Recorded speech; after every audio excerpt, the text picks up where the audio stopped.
ಕರ್ನಾಟಕ ಬ್ಯಾರಿ ಸಾಹಿತ್ಯ ಅಕಾಡೆಮಿಯು ಆರಂಭವಾದಾಗಿನಿಂದ ನೂತನ ಕಟ್ಟಡದ ನಿರ್ಮಾಣಕ್ಕೆ ಬೇಡಿಕೆಯನ್ನು ಇಟ್ಟು ಆದರೆ ಯಾವುದೇ ಸರ್ಕಾರ ಈಡೇರಿಸಲಿಲ್ಲ.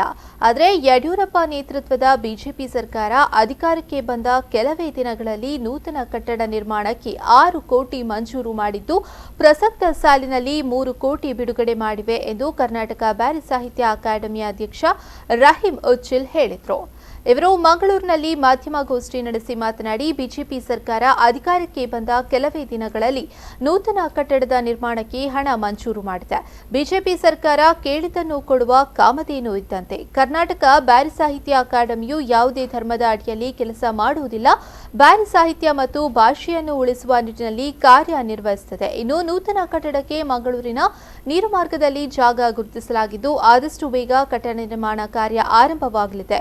ಇನ್ನು ನೂತನ ಕಟ್ಟಡದ ನಿರ್ಮಾಣಕ್ಕೆ ಹಣ ಮಂಜೂರು ಮಾಡಿದ್ದ ಮಾನ್ಯ ಮುಖ್ಯಮಂತ್ರಿಯವರಿಗೆ ಕನ್ನಡ ಮತ್ತು ಸಂಸ್ಕೃತಿ ಇಲಾಖೆ ಸಚಿವರಾದ ಸಿಟಿ ರವಿ ಮತ್ತು ಸಂಸದ ಸಚಿವರಿಗೆ ಕೃತಜ್ಞತೆಯನ್ನು ಸಲ್ಲಿಸುತ್ತೇನೆ ಎಂದು ಹೇಳಿದರು.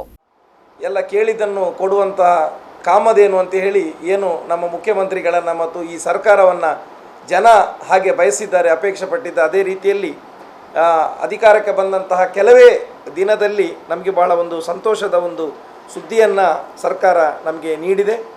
2019-20 ಸಾಲಿನಲ್ಲಿ ಒಟ್ಟು ಕರ್ನಾಟಕ ಗಡಿ ಪ್ರದೇಶ ಅಭಿವೃದ್ಧಿ ಪ್ರಾಧಿಕಾರದ ಕಾರ್ಯಕ್ರಮ ಮತ್ತು ಯೋಜನೆಗಳ ಅಡಿಯಲ್ಲಿ ಸುಮಾರು 4,105,35,000 ಇವುಗಳನ್ನು ಮಂಜೂರು ಮಾಡಿ ಇದನ್ನು ಅನುಷ್ಠಾನ ಮಾಡಬೇಕಂತ ಹೇಳಿ ಎಲ್ಲ ಸಂಬಂಧಪಟ್ಟ ಇಲಾಖೆಗೆ ಸರ್ಕಾರ ಸೂಚನೆಯನ್ನು ಕೊಟ್ಟಿದೆ.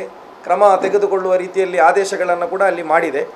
ಸರ್ವರಿಗೆ ಸಮಪಾಲು, ಸರ್ವರಿಗೆ ಸಮಬಾಳು ಅನ್ನುವಂಥ ನೀತಿಗಳು ಬಂದಾಗ ಎಲ್ಲರನ್ನು ಒಂದೇ ರೀತಿಯಲ್ಲಿ ತೆಗೆದುಕೊಂಡಾಗ ಯಾವುದೇ ಒಂದು ವರ್ಗವನ್ನು ಓಲೈಕೆ ಮಾಡಿ ಯಾವುದೇ ಒಂದು ವರ್ಗವನ್ನು ತಿರಸ್ಕಾರ ಮಾಡುವಂಥದ್ದು ಭಾರತೀಯ ಜನತಾ ಪಾರ್ಟಿಗೆ ಅಥವಾ ಸರ್ಕಾರಕ್ಕೆ ಅಥವಾ ಮುಖ್ಯಮಂತ್ರಿಗಳಿಗೆ ಇಲ್ಲ ಅನ್ನುವಂಥದ್ದನ್ನು ಮತ್ತು ಏನು ಆ ಬದ್ಧತೆಯನ್ನು ಸರ್ಕಾರ ಇವತ್ತು ನಿರ್ವಹಣೆ ಮಾಡಿದೆ. ಅದಕ್ಕೋಸ್ಕರ ಭಾಳ ವಿಶೇಷವಾಗಿ ಮುಖ್ಯಮಂತ್ರಿಗಳನ್ನು ಕರ್ನಾಟಕ ಬ್ಯಾರಿ ಸಾಹಿತ್ಯ ಅಕಾಡೆಮಿ ವತಿಯಿಂದ ಎಲ್ಲ ಬ್ಯಾರಿ ಭಾಷಿಕರ ಪರವಾಗಿ ತುಂಬು ಹೃದಯದಿಂದ ನಾವು ಅವರಿಗೆ ಒಂದು ಕೃತಜ್ಞತೆಯನ್ನು ನಾವು ಸಲ್ಲಿಸ್ತಾ ಇದ್ದೇವೆ.